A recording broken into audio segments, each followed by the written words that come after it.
Hello, and welcome to this latest morning scoop from the Arizona Capital Times. AZ Opportunity, a plan for driving Arizona's workforce toward a stronger, competitive future. We'll be talking for the next hour about these deep topics, and we're looking for your participation as well. Thanks for joining us this morning. You can go to the Q&A box and send in your question. We'll get to them as soon as possible. We'll try to get to the relevant ones as quickly as we can and have our distinguished panelists address those topics. Those panelists are Greg Brewster, Regent for the Arizona Board of Regents; Danny Seiden, President and CEO of the Arizona Chamber of Commerce and Industry; Ted Maxwell, President and CEO of the Southern Arizona Leadership Council; and Rich Bowen, Vice Chair of the Northern Arizona Leadership Alliance. Again, a reminder, if you have any questions for us throughout the course of this conversation, please feel free to put them in the Q&A, and we will get to them as soon as we can. Public higher education remains the best investment an individual student or state can make in our shared future. And data shows that those with a higher education degree live longer, make significantly more money throughout their career, and have a better quality of life. Higher education also plays a valuable role in Arizona's economy by equipping Arizonans with skills for high-demand industries and fostering innovation for economic growth. Our state's workforce development will continue to thrive and build a brighter future for all. And that's why the Arizona Board of Regents is prioritizing an initiative called AZ Opportunity that will create opportunities for every Arizonan, ensuring our state remains a beacon of innovation and addresses challenges facing our state. Through AZ Opportunity's 5 pillars of progress, key focus areas include education for all, healthcare excellence, innovation and growth, university-industry research collaboration, and future-ready campuses. Investing in higher education opens doors for all, helping students achieve their dreams and drive innovation for a vibrant economy. So, now that we have gone through that important aspect of it, before we get into the real Q&A, I want to have each of you talk for a minute or so about why you think AZ Opportunity is important, how you got involved in it. Regent Brewster, let me start with you. Well, Steve, very honestly, the Board of Regents is taking a look at, on behalf of all citizens in Arizona, the aspects that we see, from our standpoint, where research university support, where higher education degrees can fill workforce opportunities here in Arizona. We clearly also understand and have looked at the healthcare needs of Arizona's citizens, and again, focused on those. So from trying to get more students from high school interested and into college, and then from there, those degreed students out into the workforce in a number of different areas that are obviously critical for Arizona. That is the focus of why we've been really trying to get after more than one initiative, but multiple initiatives. And I think the ones you just went through are very, very key for Arizona going forward. Okay. Danny, initial thoughts on AZ Opportunity? Yeah, no, again, thanks for having me. This is so relevant to what we're doing right now. At the Arizona Chamber, I represent the business community statewide. We work very heavily in partnership with the state's Commerce Authority on economic development. And I have to tell you, when I'm sitting across from a CEO or a foreign direct investor, talking to them about why Arizona is a place to be, the top 3 questions I will get always include, do you have the talent? Do you have the workforce? And of the jobs we're looking to fill and the jobs we're going to need over the next, decade plus, 7 out of 10 of them will require a college degree. Yet our attainment level has dropped, below that almost half percentile, and that is not just a mismatch. That is showing that we are, we're running short of the talent pipeline that we need to successfully land all these jobs that we're selling. So this is extremely important. To me, AZ Opportunity isn't just a theory; it's kind of the answer to that question when I sit across from these CEOs. And it's so important to take the time to plan this out and do what we've done in the past to answer these questions. And I'm looking forward to today's discussion and talking more about this. Thanks, Dan. And Ted, to you, give us your initial thoughts on AZ Opportunity. It's always hard to follow up after Danny, but thanks, Steve. For those who don't know, Southern Arizona Leadership Council, we're a public policy organization with about 140 plus businesses represented throughout Southern Arizona, predominantly in Pima County. But I think he nailed it right at the beginning. One, higher education is the best investment in the individual student and the state that we can really have.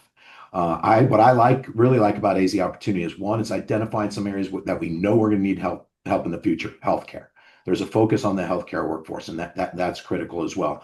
But it's also looking at all the rest of the high demand careers. But I'm going to tell you the real truth is it's going to be what Danny just set out, it's going to attract businesses. If we can create the workforce here in Arizona, people are going to come. If we don't have the workforce, things like our healthcare system will fail, other systems will fail, and we won't attract. I've got four children, three of them. My third one's just about to head out of state for their jobs. We don't right now. They've got emerging career fields. They've got things they're going to want to do, and they're finding the better opportunities outside of Arizona right now because we just don't have enough attraction. I think a lot of that's based on the workforce, but it's not just for the economy. It's not just for the businesses. It's for the individual growths of the students, the future generations of Arizona. They've got to have the kind of education we're trying to offer them. And now to Northern Arizona. Rich, your initial thoughts. Yeah, thank you. It's great to be here with everybody. From my perspective in Northern Arizona, but also I think I'm sort of representing today the rest of rural Arizona, everybody outside of Phoenix and Tucson. The AZ opportunity is really not just about Phoenix and Tucson. It's also about making sure that rural Arizona and Northern Arizona has prosperity as well, and it succeeds as well. Workforce development is not just a Phoenix or Tucson issue. It's nurses in rural hospitals, it's teachers in our schools, engineers and technicians for advanced manufacturing, construction managers for growth, water and wildfire experts, and entrepreneurs and communities, across Arizona, in all parts of Arizona.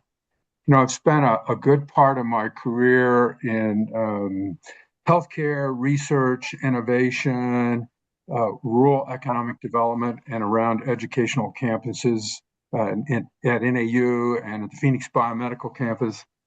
I'm just convinced now that higher education is critical to our economic infrastructure and our economic development.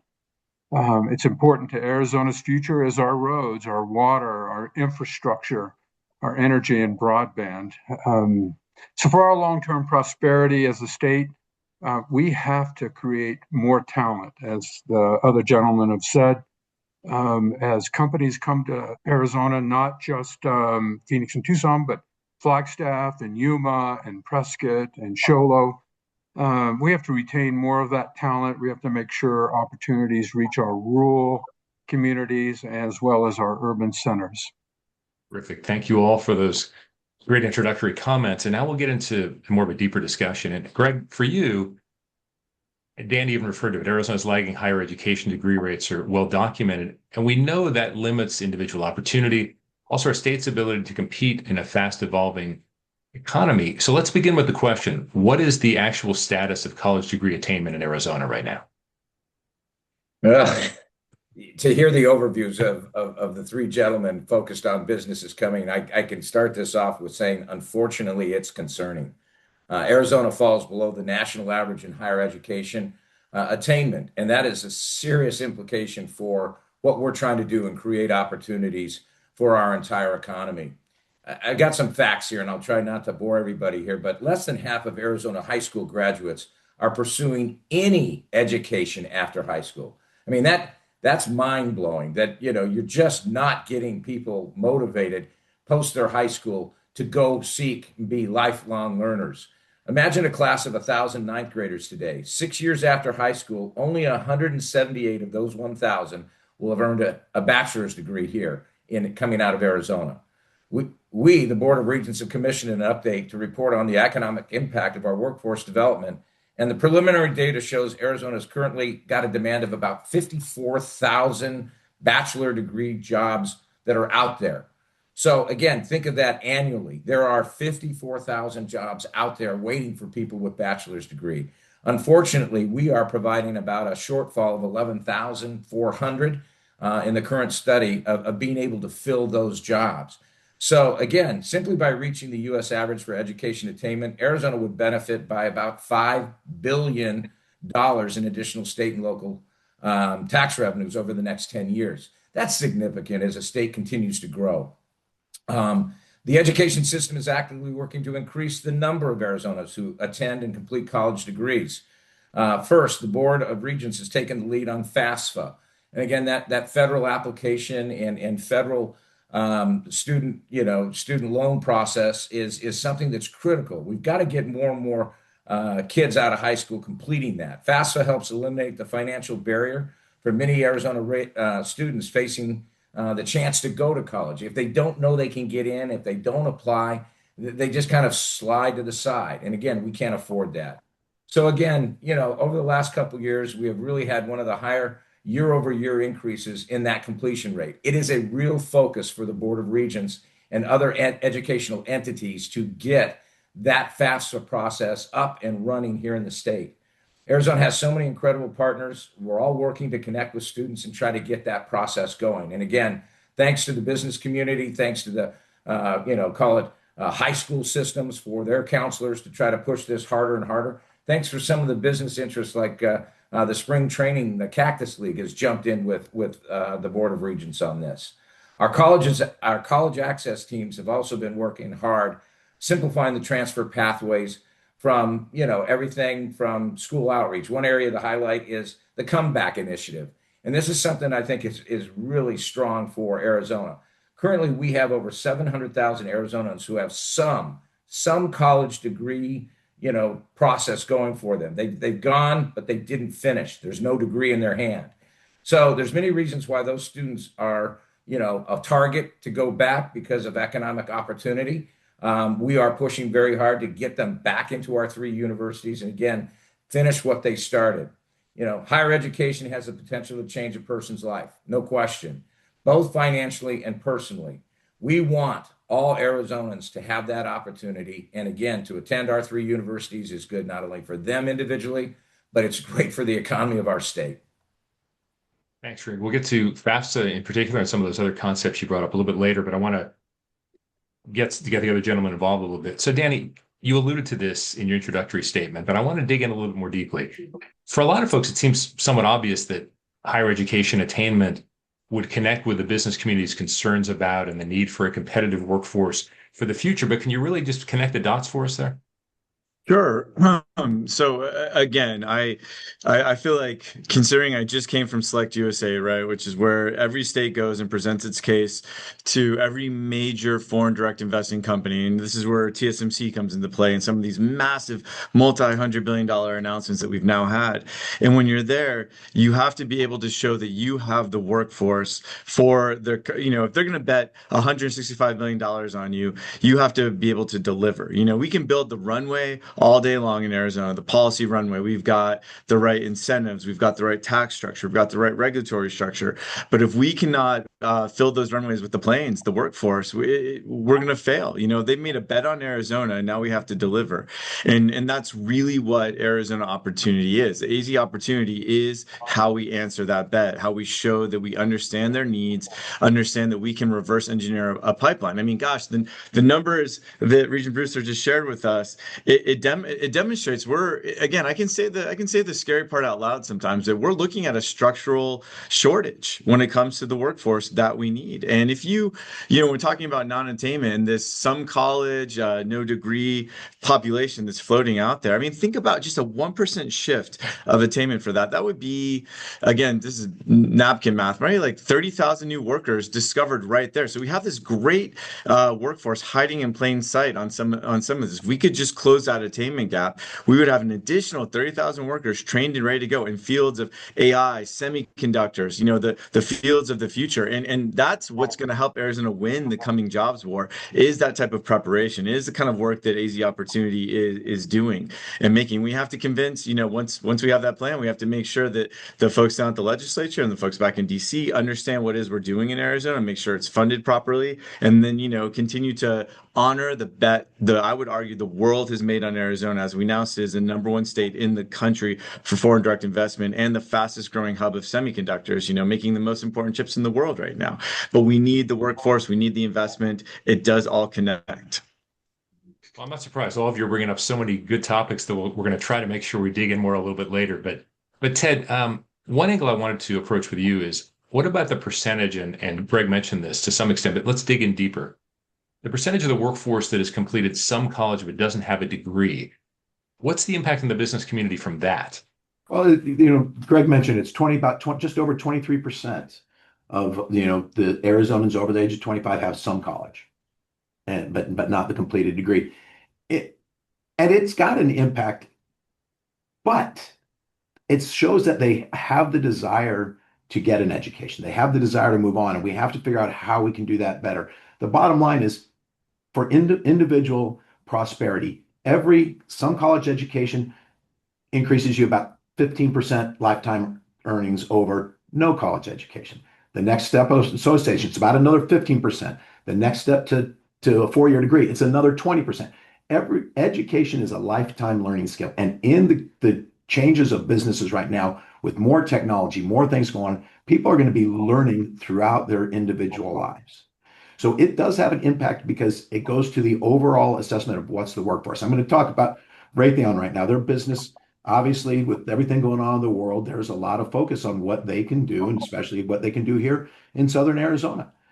But the thing that's going to determine how much of that business and how much of that economy rolls here is going to be the workforce ultimately. And the impact that you have when you don't have enough of an educated workforce and enough of the right workforce is companies have to recruit from outside. And that's where the impact comes on. Can take up to $70,000 to recruit an trained engineer to move and relocate in Arizona. And they're only coming if they know that they've got a surety. I do think there's one thing, Steve, one area that we're missing that we never really talk about. We talk about those who have started college who want to. There's 11% of our youth between 16 and 24 who are not working or not going to school. So that opportunity youth is an area we've got to bring things forward. I think a lot of it is folks just don't understand what they can accomplish. And it's ABOR's, to me, this Arizona opportunity applies to all higher education programs, to the JTEDs, to the community colleges. And once individuals learn that those opportunities out there and they have support, I think you're going to see those numbers increase. We're talking about Chief 60, and that was a big one. I still think it's important, and we've gone from 48 to 50 in 2 years. We need to be making more progress than that. For some of those points, Ted, Rich, let me ask you about obviously with where Ted and Danny are. Not that they don't care about the entire state, of course they do, but they're both based in really urban areas. So I want to ask you a little bit more about the significance of increase in the number of college-educated people in the workforce, not just in the urban centers. And if I can ask a little follow-up on that, how does FAFSA impact that? Yeah, thank you. That's the significance is enormous, actually. When you think about the growth of Arizona, and we're mostly focused on Phoenix and Tucson, but the rest of the state is growing as well, has tremendous workforce needs. Northern Arizona, but all of rural Arizona employers, they need the same thing everybody else does. We need educated talent in healthcare and education, engineering, construction, advanced manufacturing, public service, natural resources. All of those same areas that you find in the urban areas, we're starting to need now in the rural areas as their economies begin to expand and grow.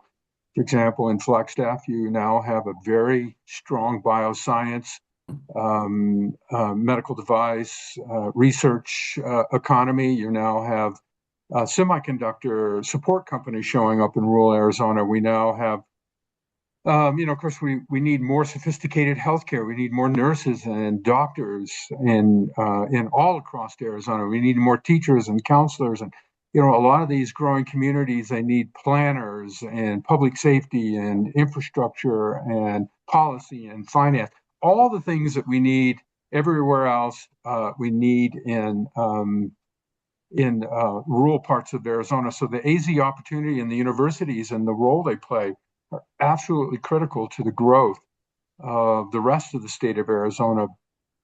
Steve, you mentioned FAFSA. From our perspective, FAFSA is critical.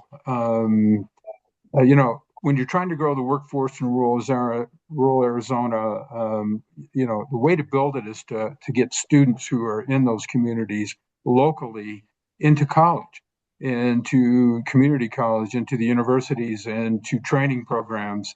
And, we're talking about all the communities in rural, from Yuma and Page and Sholo and Fort Defiance and the tribal communities. And so what we found, and the data shows, and Regent Brewster will tell you that's the reason the regents have such a strong push to increase the attainment level for people filling out the FAFSA forms. That what we found is the FAFSA is just a door, and it's a really fantastic door to Pell Grants and state aid and scholarships and work study and other resources that make college possible. For many first generation and rural students, FAFSA is the difference between thinking college is out of reach and actually enrolling. So from a business perspective and from a workforce development perspective, every student who completes FAFSA is more likely to enter the education pipeline and become that potential workforce for rural Arizona. Rich, thank you. It's a good time to reset and just remind people we're talking about AZ Opportunity. Great program from the Arizona Board of Regents. We've already got a few questions from our viewers. We will happily accept more. If you're interested in asking our distinguished panelists any questions related to how higher education, business community, workforce, all of it works together to make Arizona a better place to live. So, Greg, why is long-term strategic investment, and long-term is an important phrase here, in higher education not just necessary but urgent for Arizona's future? And to dig in a little more deeply on that, how does the AZ Opportunity Plan translate that investment into outcomes that everyone wants to see in healthcare, workforce, technology, affordability? Well, Steve, this is where the competitive nature I have comes out because, again, in my answer, you will hear that we're facing other states in the union that really do invest in their higher education programs. And again, we just haven't figured out in the last couple decades how to unlock that ongoing, budgeting for our higher education. So the urgency really in your question is that gap between what our public universities are being asked to do. Hey, we want more, Arizona students coming from high schools to our three universities, but we're not, from a budget standpoint, delivering those financial resources to fund their education. It's a real dilemma right now. And I know it's budget season and there's a lot going on downtown to try to move some things forward. But that urgency of having more young adults go to our three universities, but to have the ability to cover those costs and make sure that they are there through all means possible to get that degree, that's really the gap where we are. We recognize that the state is facing significant budget, gaps, but it's imperative that we don't just reduce our support, for public universities.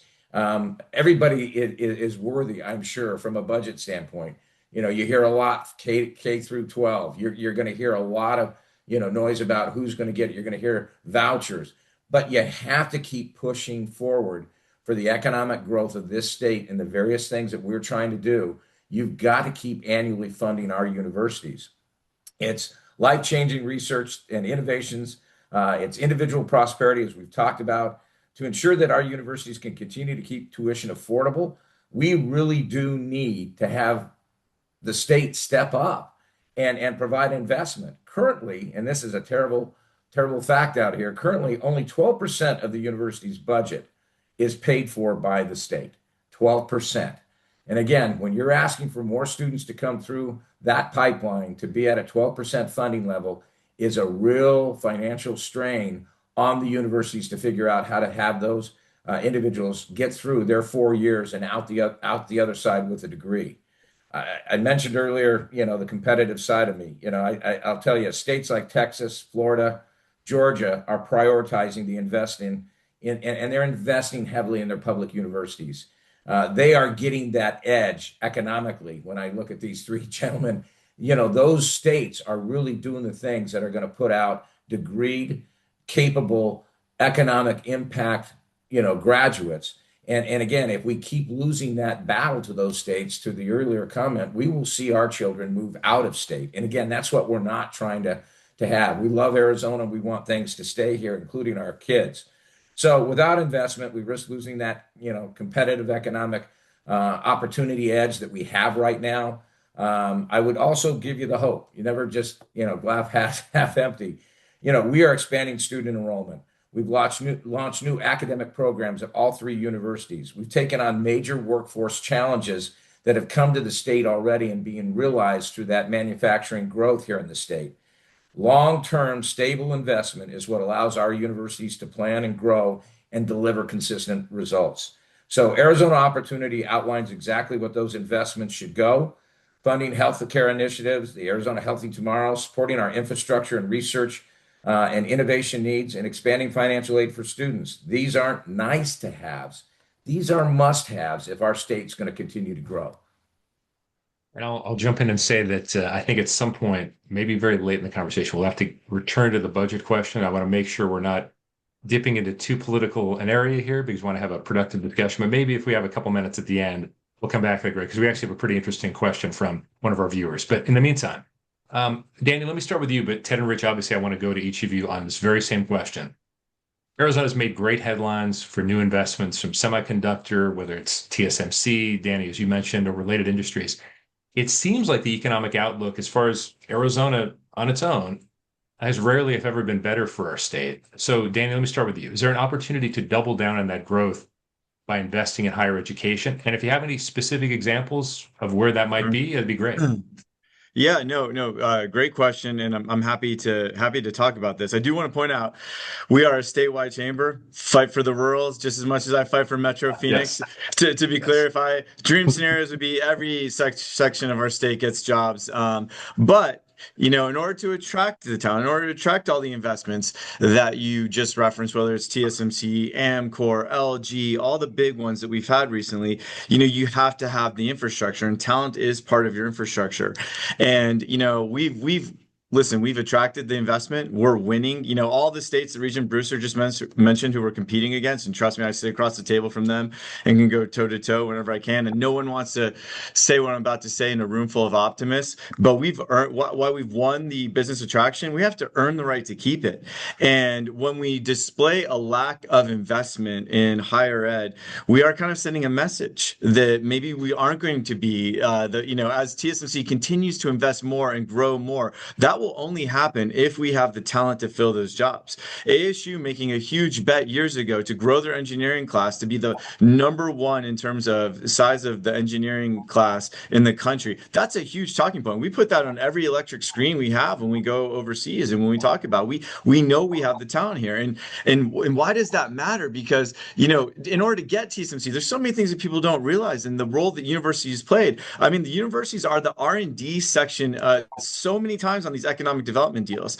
And on something like semiconductors, where we're now #1 in terms of growth, we put through the ACA about $100 million into an R&D partnership with the universities and ABOR in order to help grow this and in order to help sell this R&D. And that pulled down, by the way, federal dollars. That pulled down all types of investment, not just the TSMCs, but the advanced packaging and the centers that go along with that.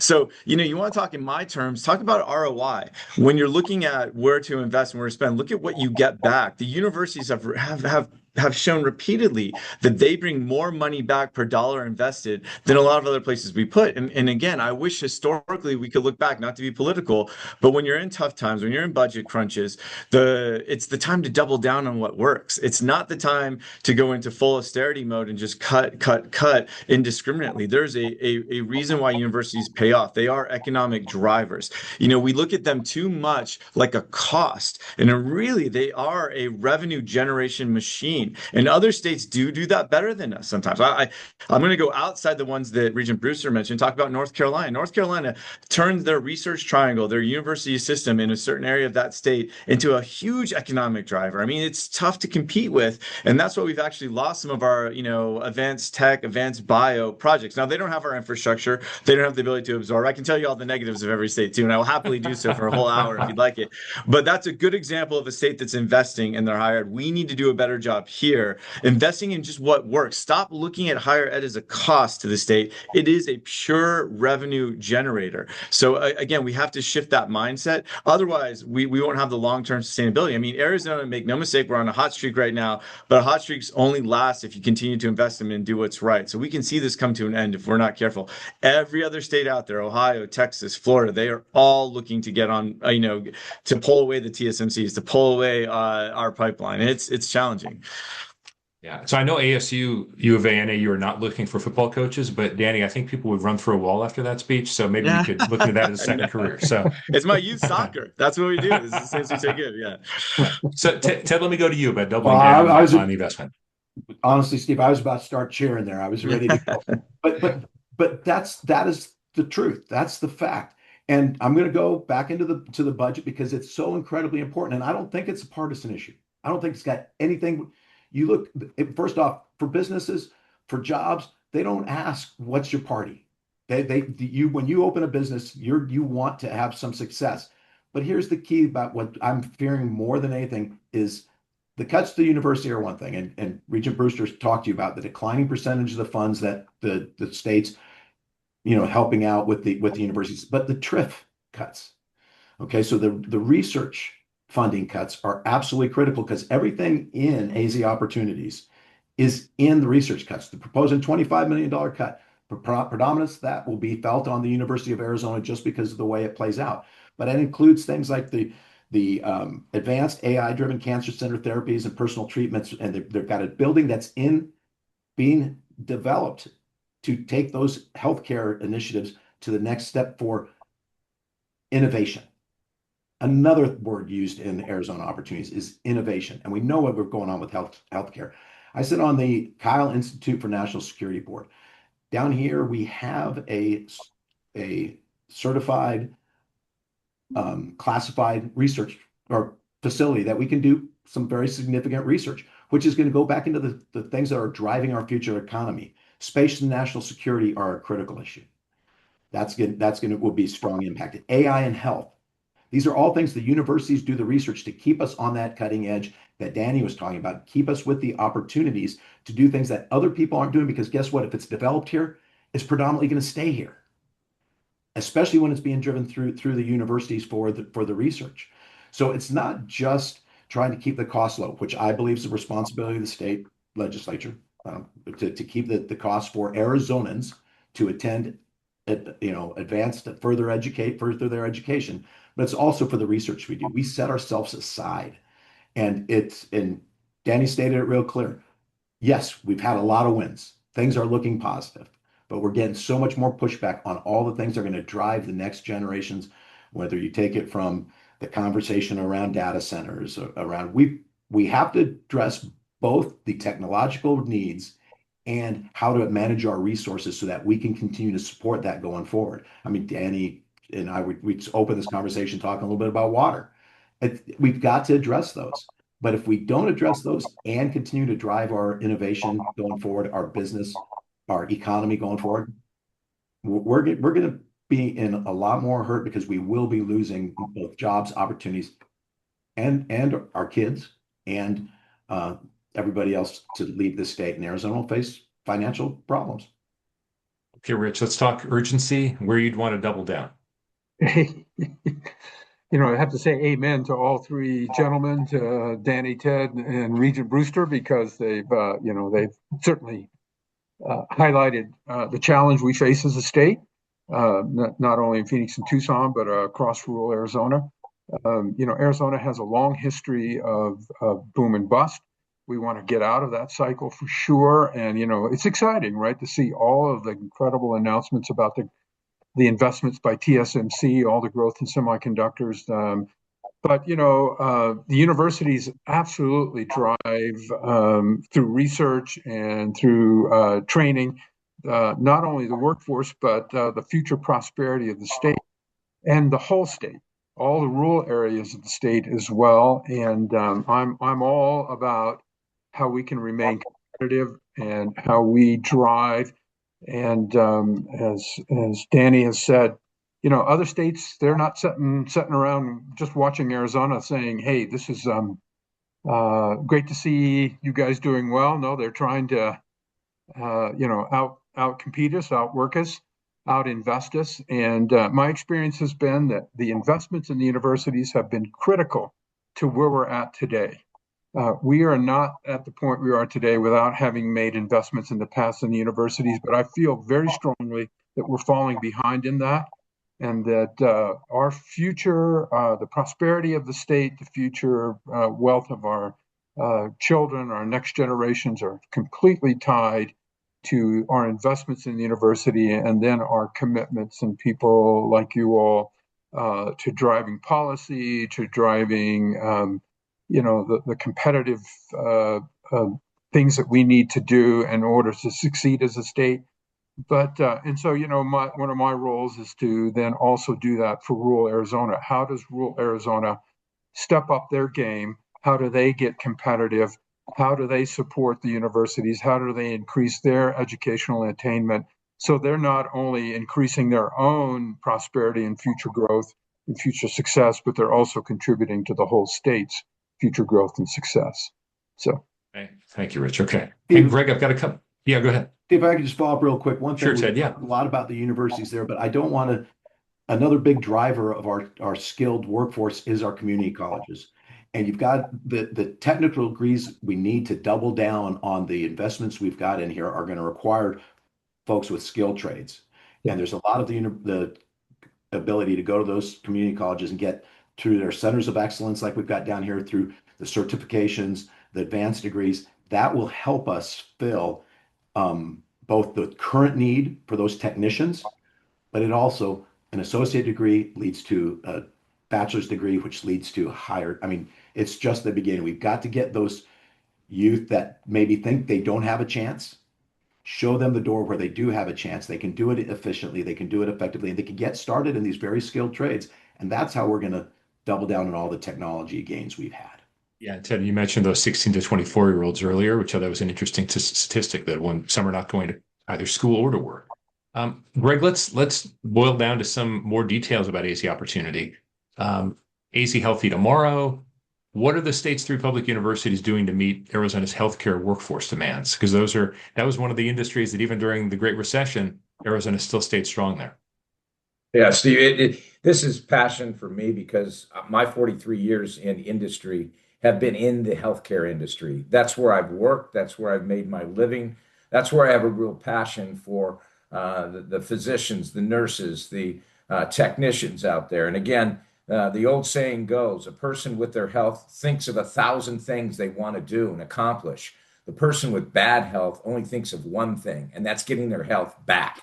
So as I look at Arizona right now and I see what the universities are doing, it really is one of Arizona as a state's most urgent workforce needs. Currently, we have about 3 million citizens in this state that are not getting the level of healthcare access that they think they need and we know they need. So the university stepped up in conjunction with Arizona Healthy Tomorrow to be kind of the leaders here. They wanted to step forward and say, what we're doing, we'll do more of. What we're not doing, we will find a way to fill those gaps. And again, if I look at 3 things that I would say are going on at each of the universities, the first thing that I would say, hey, this is a partnership. You've got systems here. You've got, Honor Health. You've got Banner. You've got, the Dignity Health System. You've got Abrazo. You've got our Children's Hospital. These are all looking for and needing more and more healthcare employees, all the way from physicians, all the way through. So we are trying to work with those networks here in the state to make sure that we're giving them that pipeline of the nurses they need, the physicians they need, the PAs that they need, technicians that they need. And again, if you look at, what just happened with ASU made a big announcement. We broke ground for a new building downtown that will house ASU Health.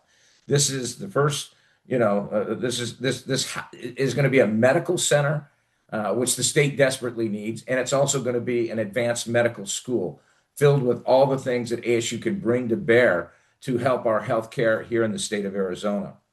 That ground has been broken. The construction is underway. ASU will be putting the first class of Sun Devil doctors starting this fall. So it is a fast moving. ASU would tell you that they went through their accreditation faster than any other medical school in the history of accreditation. So again, all hands on deck to address the needs of Arizona at ASU. And again, this, John Schoenfeld School of Medicine and Medical Engineering will be the first of its kind to really blend that engineering degree and that medical degree to make the physician, of tomorrow, based on all the technology that's coming forward today. It's not that we don't still need traditional medical schools and putting out doctors, but ASU is taking that next level up to be that innovative university and bring forward an innovative medical school here to the Valley and for the state. The other thing that I would say is, you look at NAU. And again, we are asking NAU to push forward and graduate a record number of allied health professionals and nurses. They have responded. They are moving to put more nurses into the program and get the nurses degreed and out into the workforce. So again, we're very, very, thrilled. Just this past spring, they announced the Maria and Steve Sanghi College of Nursing, which will allow them to expand their facilities up there. Again, to have a College of Nursing, to have a name sponsor, and to make it serious for the rest of the state and for the rest of the country to see is important. The U of A, which has been a long-time anchor for us here in the state with medical schools and capabilities, they also are bringing things forward. They've got a new 3-year pathway for primary care doctors this summer. That is a new program to put physicians through a faster medical school program and get them into the system, degreed and capable, but inside of 3 years. Students on this pathway will take the same core curriculum. They will, eliminate some of the electives, but this pathway will bring doctors to the state in a much faster way. Also, U of A launched the first rural medical school branch in state history. They are partnering with Anvita Health in Yuma on this branch opportunity. We, the Regents, were down there for that opening. I can tell you the county and the city of Yuma were just incredibly thrilled to see U of A lean in and bring that level of focus to their community. And again, that partnership between the U of A and Anvita Health will be incredible for the state moving forward. But again, these are needed funded opportunities. Without long-term state support, we won't meet that demand for our doctors and nurses, behavioral health providers. We need consistent annual funding to continue what the 3 universities are doing, each in their special lanes, to grow the capabilities of healthcare here in the state of Arizona. And we're hoping, obviously, with that, we can get that message across. Greg, I'm going to stick with you. The other 3 gentlemen are sitting patiently. We're going to get to some specifics there, but I want to ask one other big question, which is Regents grants. Folks may not know what those are. Give us a quick explanation of what those grants are and how they're benefiting the state at this point.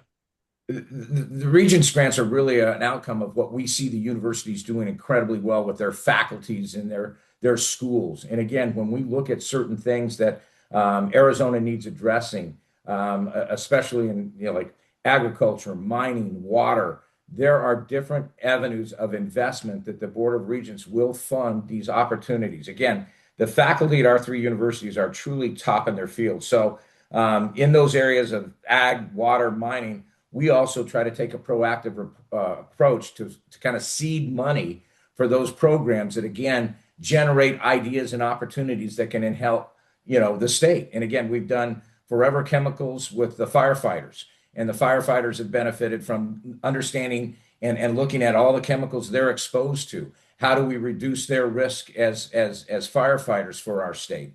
So again, these grants are incredibly important because they really do seed innovative and opportunity research that then becomes part of the economic fabric of the, not only the universities, but of private industry out there.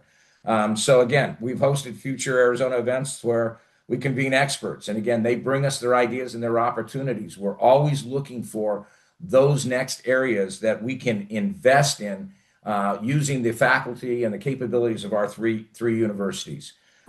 Just last one I would say that probably comes to mind. We were down in Yuma, and this past December, we launched the Arizona Hub for Agricultural Innovation. I know there's a lot of work going on with the water with the various Western states. I can tell you what's coming out of this is the efficient use of water to grow the nation's, garden in Yuma every winter. And again, where Arizona is relative to what we do with our water and how we turn that into, all the vegetables and lettuce for the country is far beyond where some of the other states are using far less water than some of the other states. So these pipelines of opportunity, these funds, these Regent grants to get these programs going really do show benefit to the state and the country, basically, for that return on investment. And Ted, to you briefly on this one, Greg mentioned innovations related to agriculture and mining that are happening thanks to the state's 3 public universities. How important are agriculture and mining to Southern Arizona's economy at this point? Well, it's huge for multiple agriculture is huge for Southern Arizona in multiple reasons. One being what Regent Brewster already mentioned, through the months of November through March, 90% of all the leafy vegetables, which are critical to all of our diets, comes from the Yuma sector, from the Southern Arizona sector to the rest of the country. That's for the rest of the country, 90%. That's a huge number. And there is a lot of technology that is now going into us using water. The state of Arizona has always been a steward when it comes to water stewardship and how we use our water. I mean, 50 years ago, we're using the same amount of water now that we did, yet our population's, doubled or tripled, closer to tripled. And six times six, Ty. We've Times added, six. Let's go yeah, with the big number. millions. Yeah. And I've got confidence in the future we will continue to do that. So that kind of technology comes out of the universities. It comes out of the investment in education. And what we can't forget is there's also all the produce that comes from south of the border. Nearly 60% of all the produce, fruits, and vegetables that are consumed in the U.S. come through that through the border with Mexico on the south. But you mentioned mining. And what folks don't understand is the modern day mining. I mean, there's so many critics that don't want to see us go here, don't want us to mine. Well, one, resources and stuff you get out of the ground, you can only get them out of the ground where they are. And Arizona, let's go back to the 5 Cs, copper's, it's here. And when we find it, we've got to do it. But people have to understand today's mining is not old school mining. You see a lot of the old talling piles and the discolored water. Everybody goes, we can't do that. It's terrible for our economy. Modern day mining, because of things like the School of Mining here, the Lowell School of Mining here at the University of Arizona, has changed dramatically technology. But the investment it puts in all of our communities, if you look at South 32 and the Patagonia mine that's opening up, one, critical minerals that are critical to the security and safety of the United States are going to be mined there. But the amount of revenue, the amount of jobs, the growth it's bringing to San Luis County has never been experienced in San Luis County. And that's going to take the tax revenues they're going to gain are going to come close to, as I understand it, close to doubling. And they're going to be able to put so much more money back into education for all. Because we've seen a lot of questions roll through the chat that's talking about, well, what about those who don't have money or can't afford even the college degrees if you're not eligible for the Pels? Well, it's all about investment. And Regent Brewster's mentioned many times that the state needs to invest, we need to invest, but the community and the businesses invest as well. And people forget that. If the businesses stop growing, there's going to be less investments in our community from these growing sectors. So it's really important. And mining, I think mining's an area that we can truly stand above the rest and do it right. Steve, if I can just add. Oh, sure. Great, sure. Sorry, just to add on something. Yeah. We brought up mining, but it's also not about, exploration, new opportunities, new mining. It's about the state looking at and cleaning up some of the existing mines that have been there for the years. This is a huge initiative across the state because, again, without our research, our universities and our investment in those mining, quote, projects, what also comes from that is the look back and finding of those abandoned mines and making them safe for Arizona on a number of levels. So again, I just want to make sure that this is a full program. This is not only about new opportunities and new mines for those critical earth minerals that we have here in Arizona, but it's going back and taking care of the old mines and the damage that could be done to the state's environment if we don't treat and take care of those mines in an efficient way. So it's a full program. Again, very proud of that program. And again, our universities have stepped up in that area tremendously to help Arizona going forward. That leads to a slightly broader question for Danny in terms of sustainability and all the work that the state's universities are doing in that.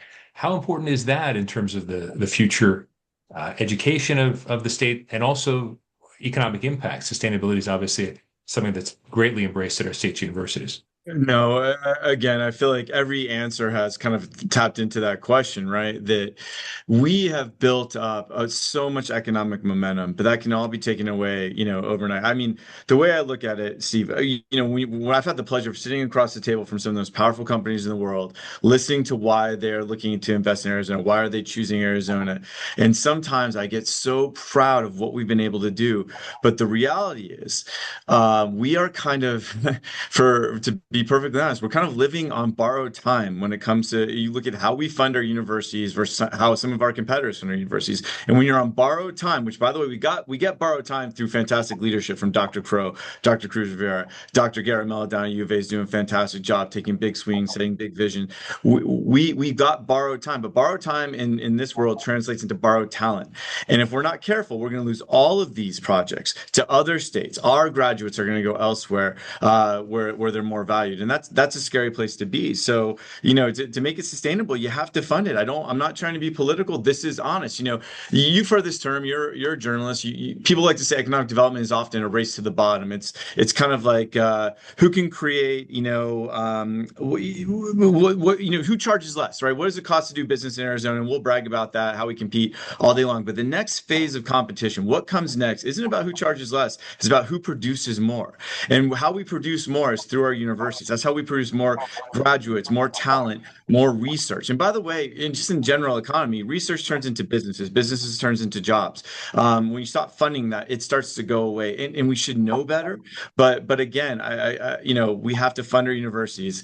These companies, these people making bets on us, we have to have an answer for them. And that to me is AZ Opportunity. It really does provide the answer to what they're hoping for, because they love our ambition. They love what we do in Arizona. We coalesce and we say we're going to be problem solvers together. We're going to grow with you. But when we start to do things, when we start to cut things that attract them in the first place, that sends the wrong signal. So we have to be very careful. And again, not to sound like a broken record, we got to fund the universities, build the pipeline, make it clear that betting on Arizona is the right bet to have going forward. And again, I mean, what's happening in Yuma, what's happening in Southern Arizona, what's happening in Northern Arizona, it's not just important to our state, it is important to the country and the world. I mean, the chips we're making now, these are the most advanced chips. It connects everything. This whole conversation wouldn't be possible without what was made in Arizona. Talking about copper, it's on now a rare earth mineral. It's so vital for everything we're doing with energy.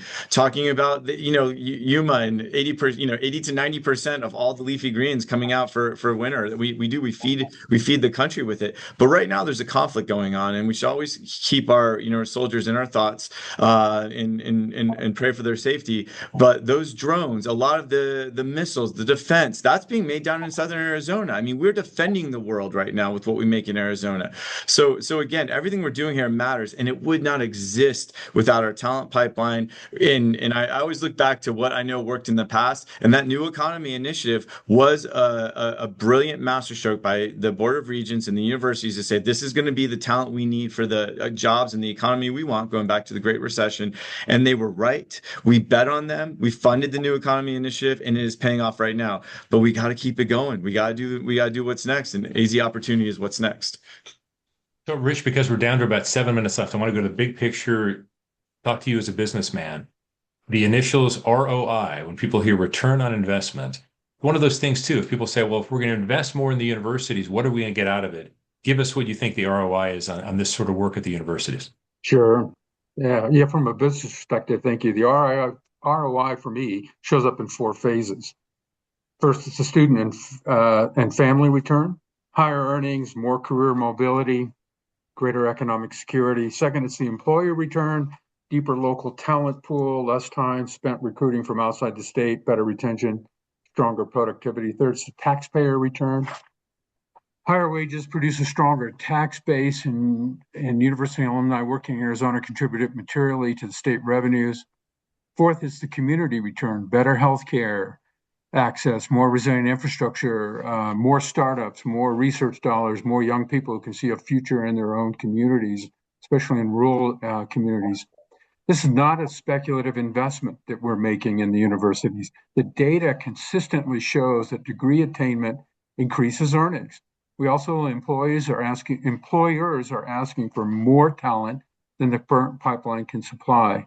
So ROI is not just long-term and abstract, it's immediate. Arizona businesses need talent now, and the university system is the most scalable way to produce it. So it's for me, it's a no-brainer.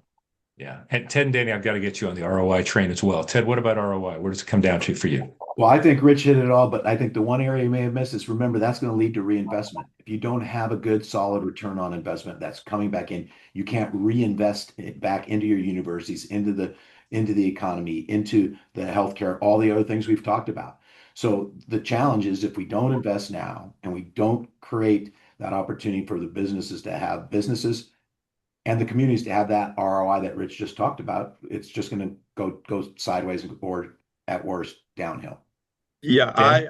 I love talking about ROI. It is my language, and I can tell you that, I agree with everything that's been said. I would add one thing. We don't say this kind of statistic enough, and that's, you heard me say this earlier. We got to stop talking about investment in higher ed as if it's a cost center when it's really a revenue generator. And a person who has a college degree, I used to have this memorized. I believe, pays more in taxes, use services less.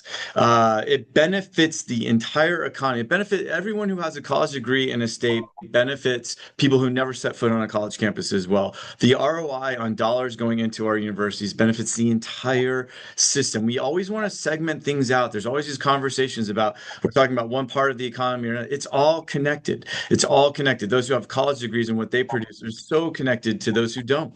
So again, we need to invest more. We need to ensure that promise that we've made to Arizona families that if you go and you get a degree, you will produce more. You will be this more competitive worker in our workforce, and I think that's a big part of it. So yeah, the ROI is there. It's proven. That's how you test ROI with history, and the history backs us up on this. Everything that Ted, Greg, Rich, Regent Brewster, we have history on our side. We have facts on our side. It's time to fund what works. The ROI is there. Yeah. Craig, we have time for just one more big picture question. I'll ask you to make it sort of brief, though. I think this panel illustrates just how important it is to have a coalition of folks who believe in Arizona State universities and the three public universities to really move things forward. Do you feel like there is a collective coalition to make this go forward when we talk about the importance of the ROI, the innovation, whatnot? Is there a strong group of people rowing in the same direction on this? Steve, I'm going to say yes. And again, I looked at this role when I came into it as kind of the three things that you have to look at. You have to be connected with the business community for all the reasons that this hour has talked to us. It's great for the state. You have to be connected to the politicians that are lawmakers that are working every day to try to move forward the state of Arizona. And you have to work with the universities and the academic side of that equation. So those three working together can solve a lot of issues here in Arizona. And what I like is through this initiative, we have many good things that Arizona's citizens raise their hand and say, hey, we need help here. We need the state's three public universities to step up and help with the research to deliver on these things over the long haul. Not just this year, not just next year, but the long haul. So again, it's been said, we are looking for sustained funding. We're looking for investment because, again, that's what's going to help our state continue to grow. Not just where we are today, but for the next decade after that. And again, I believe absolutely the three universities are on the forefront of that. Yeah, gentlemen, it's been a great conversation. I want to have each of you sort of do a takeaway. Rich, let me go in to you first. If you could, someone didn't get a chance to watch the entire hour. I'm not sure what they were doing. They should have been watching the whole hour, but if they didn't, what's a 30-second to 60-second takeaway for you from this conversation?